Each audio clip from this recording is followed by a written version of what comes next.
Good afternoon, everyone, and welcome to Mountain Harmony Gardening. I'm Kristen, and today it is time to plant our cool weather crops. I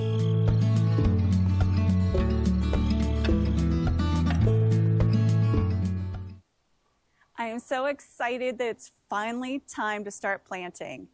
Not my tomatoes or peppers yet, but I can plant the crops that like cool weather, such as peas, Swiss chard, a lot of the brassicas, kale, all that stuff is what I am planting today.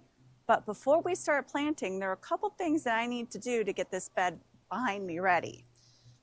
So I've already moved all the leaves out and raked them into the yard right here, but this soil has gotten kind of hard. And I know I really don't want to disturb it too much, but there are some things I need to do first to make it so that it's ready for planting. Also, Donnie made this for me last night. This is just kind of temporary because I've decided that we are going to remove the tool shed on the back when I get my garden shed here all ready. And this is going to get moved. So it didn't need to be like super fancy. It just had to work for this season. And then we're going to move it and we're going to make something much nicer when we finally do a nice new garden bed where the tool shed is right now. So the first thing that I need to do is move this out of the way.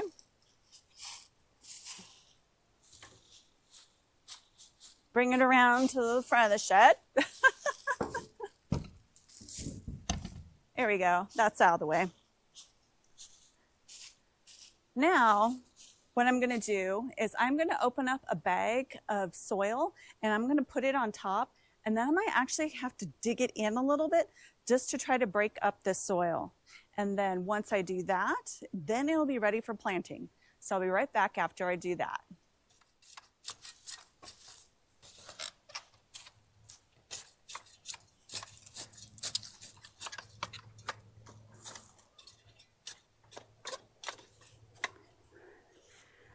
Well, that pretty much takes care of this bed, getting it ready to plant. All I did was I put down some of the outside soil right here, and then I mixed it in a little bit. I didn't dig down too deep though, because I really don't want to disturb all of the good bugs that are already in there and the microbes and such. But I did have to mix it in a little bit because this soil was pretty hard, and I didn't think that all the new plants that we're going to plant in here would get off to a good start. Plus, I haven't topped off this bed in quite a while. So now that that's done, the next step that I have to do with Donnie's help is we're going to have to put in the trellis. So all I'm going to do is I'm going to just dig 2 holes, sink it in, kind of firm it in, and we'll be good to go. I'll be right back after we do that. Donnie got out the post hole digger to make this a little bit faster and to get it down just a little bit deeper, and we got them in. But this is still up kind of high from where the peas are going to need to be able to get on. So I'm probably going to have to put, when they sprout, probably about this level right here, probably do a string, wrap it around here and go that way. And that will be enough to kind of give them just a good start to reach up here. They just need a little bit of support, not a whole entire lot. So I like this. This looks great. So now we're going to start planting, and I want to show you what we're planting in here right now. So I have 2 types of peas, and the King Tut peas, the purple ones here, are what we grew last year, and they were so pretty and they tasted really good. But I wanted to get another variety because I'm doing so much of a larger area. So I got these ones, which are the Sugar Snap peas. Really good too. So I've got these for the peas. And then grab out all of these. A couple types of kale and some Swiss chard. All right. I really love the rainbow Swiss chard, so I got some more of it because I really didn't have any left, and the seeds weren't viable because I had planted them so many years ago and they kind of came up on their own throughout the garden.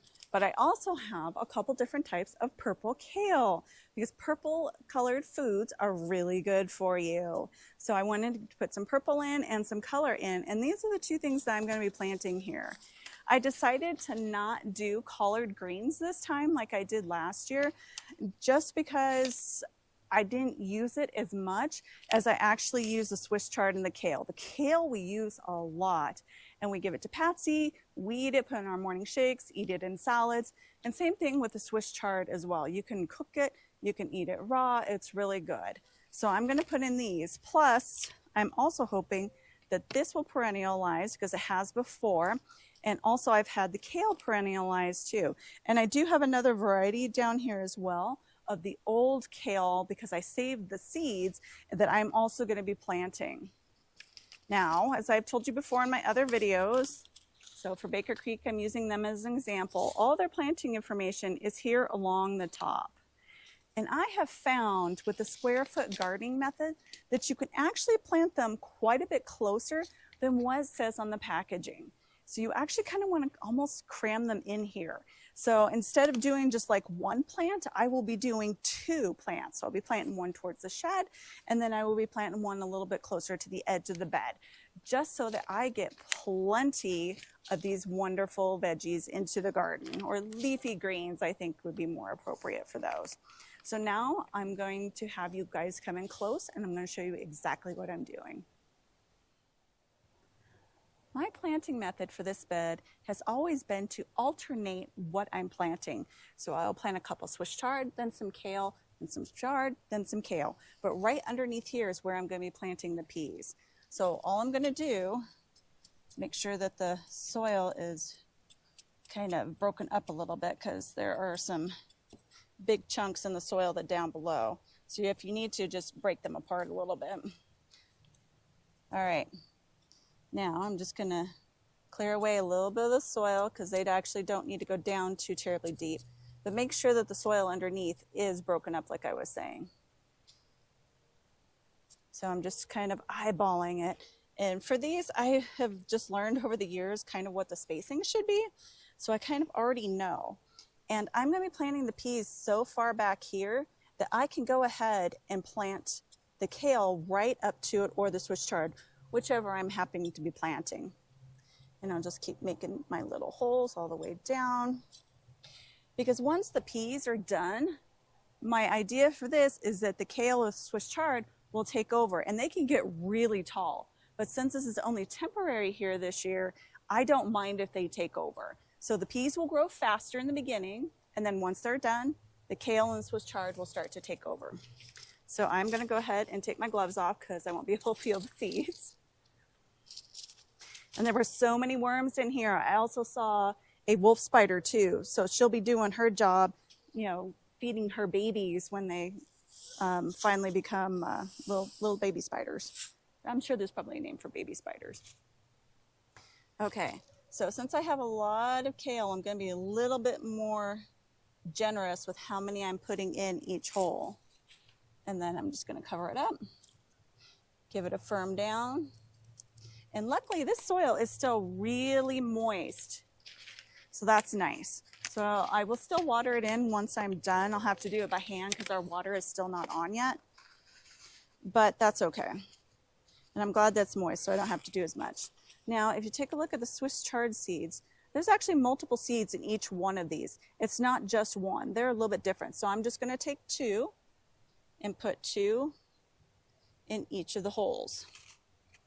And then same thing, just give them a nice firming down. And there you go. Now for the peas, I'm going to do this a little bit different. And we'll move down here and I can kind of show you what I'm going to do. Ty's having to scoot down.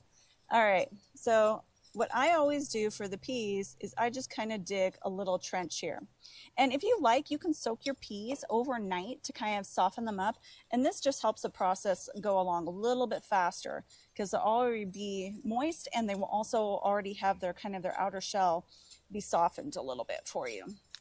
So I'm going to just work my way all the way down, making sure that there's not too many hard bits in there. And keep going. Whoa, this is much larger than it was last year. I'm really excited because the peas were so good last year and they were actually really, really pretty. Okay. All right. Now, what I'm going to do is I'm going to mix them up. I'm going to do something different. So you can see that most of the King Tut peas are a brown color. And the sugar snap peas should be green. So we're going to open those too. Yep, they're green. So I can definitely tell them apart. So there you go. Now you can see that the other sugar snap peas are a different color. But I'm just going to start dropping them in, every so often. Maybe try to spread them out a little bit if you have to. But you can put them in actually really close. So you can see that I have all of these here. And then what you do is you just go back, cover them up like that, and then just firm them down again. That way they're making good contact with the soil. So once I'm done planting all of this, I'll be right back.